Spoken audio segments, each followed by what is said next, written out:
अस्सलामु अलैकुम वरहमतुल्लाहि वबरकातुहू। मुहर्रमुल हराम का महीना आते ही मुख्तलिफ़ किस्म के एतराज़ात सामने आते हैं। इन एतराज़ात में एक अहम मसला किसौते सियाह को ज़ेब तन करने का है।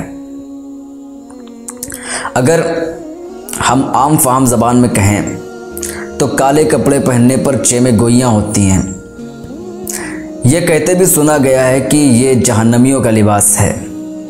मेरी तलाश में न तो कुरान में और ना ही हदीस शरीफ में इस तरह की रवायत मिलती है। इस तरह का भी जिक्र सुना गया कि इससे अहले तशी की मुशाबियत होती है और बड़े मौलवी साहब ने तमहीदुल ईमान में राफजियों को काफिर और मुर्तिद लिखा है। इस बिना पर यह काफिरों का शेवा है। मेरी नज़र में ये गैर ज़िम्मेदाराना तर्ज़ अमल है। मेरा मानना है जो ईमान लाया अल्लाह पर, उसके फ़रिश्तों पर, उसकी किताबों पर, उसके रसूलों पर, क़यामत के दिन पर, अच्छी बुरी तकदीर पर और मौत के बाद उठाए जाने पर, वो ईमान वाला है। किस फ़िरक़े से ताल्लुक़ रखता है, उसका मुशरब ज़िंदगी क्या है, ये एक अलग बहस है। ये भी कहा जाता है कि अहले तशी साहबे किराम की तकज़ीब व तौहीन करते हैं। कहाँ तक दुरुस्त है मुझे इस मामले में बहुत कम इल्म है, मगर तकलीफ़ तो जब होती है जब हमारे मुफ्तियान किराम भी साहबे किराम की तकज़ीब व तौहीन करते हैं। मसलन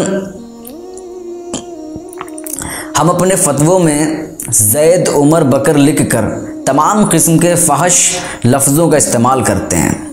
क्या आप जानते हैं ज़ैद लिखकर ज़ैद बिन हारिस रज़ियल्लाहु अन्हु की, उमर लिखकर उमर बिन ख़त्ताब रज़ियल्लाहु अन्हु की, बकर लिखकर अबू बकर सिद्दीक़ रज़ियल्लाहु अन्हु की तकज़ीब व तौहीन नहीं करते। यह बहस भी अपनी जगह पर है। इंशाअल्लाह इस पर आइंदा तबसरा होगा। अब हम अपने आज के मौजू किसौते सियाह यानी काले कपड़ों पर वापस आते हैं। जानना चाहिए कि हुजूर सल्लल्लाहु अलैहि वसल्लम की कमली काली, अमामा काला, कसरवानी कुर्ता काला, वो चादर जो आयते ततहीर से जुड़ी हुई है, जिसमें अहले बैत को समेट लिया गया था, काली, झंडा काला, गिलाफ काबा काला, रोज़े महशर लिवाउल हम्द का परचम काला, हज़रत सैयद बदियुद्दीन जिंदा शामदार रज़ियल्लाहु अन्हु का जुब्बा काला, नकाब काले, झंडा काला, सिलसिले मलंगान मदारिया का मखसूस यूनिफॉर्म यानी लिबास काला। इसके अलावा हदीस शरीफ के एतबार से खुरासान की जानिब से अरब पहुँचने वाले वफ्द का लिबास और झंडे काले होंगे और उसमें हज़रत मेहदी अलैहिस्सलाम भी होंगे, उनका भी लिबास काला होगा। काला लिबास ग़म व गुस्से का इजहार करना है। ये जिहाद के ज़ुमरे में आता है।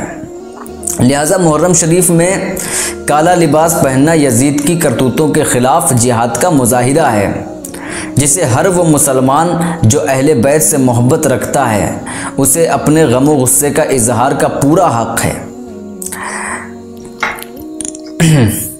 मेरी ज़ाती राय है कि आप इतनी कसरत से काला लिबास पहने कि ये तमीज़ ही बाकी न रहे कि सिर्फ़ अहले तशी ही अहले बैत की मोहब्बत में सरशार हैं और आप नहीं। अब हराम क्या है? सूरतुल एराफ में खुदावंद कुद्दूस का फरमान मुबारक है, ए नबी इनसे कहो किसने अल्लाह की इस जीनत को हराम कर दिया जिसे अल्लाह ने अपने बंदों के लिए निकाला था, और किसने खुदा की बख्शी हुई अशिया को ममनू कर दिया। कुरान लिबास के सिलसिले में सरीउल अमल है। वो ये बात वाज़े तौर पर एलानिया कहता है कि मर्द और औरत दोनों को अपनी हुदूद में रहना चाहिए। हुजूर सल्लल्लाहु अलैहि वसल्लम ने फरमाया, अल्लाह उन मर्दों पर जो औरतों की जैसी चाल ढाल, लिबास और जीनत इख्तियार करें या उनकी तरह अमल करें लानत करता है, और उन औरतों पर भी जो मर्दों का जैसा लिबास और अंदाज़ इख्तियार करें और उनकी तरह अमल करें।